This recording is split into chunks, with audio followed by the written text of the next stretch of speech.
জলবায়ু সংকটের ঝুঁকিতে থাকা দরিদ্র দেশগুলোকে প্রতি বছর ৩০০ বিলিয়ন বা ৩০,০০০ কোটি ডলার দেবে পরিবেশ দূষণকারী ধনী দেশগুলো। ২০৩৫ সাল পর্যন্ত এই অর্থ দেওয়া হবে। এছাড়া কার্বন ডাই অক্সাইডের নিঃসরণ কমানো সংক্রান্ত একটি চুক্তিতেও ঐকমত্য এসেছে। আরও জানাচ্ছেন শাওন মাহফুজ। আজারবাইজানের বাকুতে অনুষ্ঠিত এবারের সম্মেলনে জলবায়ু তহবিলে অর্থায়নের চুক্তির বিষয়ে আলোচনা ভেস্তে যেতে বসেছিল।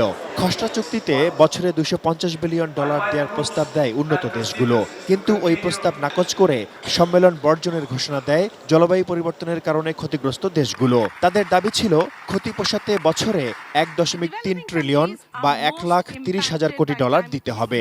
শেষ পর্যন্ত সর্বসম্মতিক্রমে সন্তোষজনক সমাধান আসে। CMA/2024L.22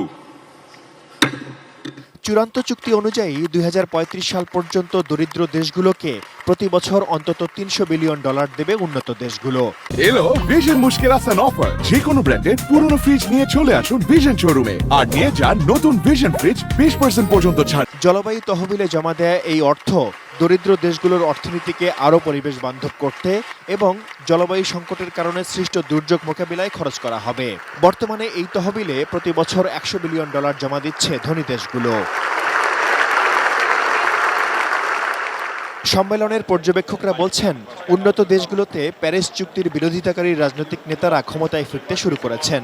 ফলে ১.৩ ট্রিলিয়ন ডলার তহবিলের অর্থ দিতে রাজি হচ্ছে না উন্নত দেশগুলো।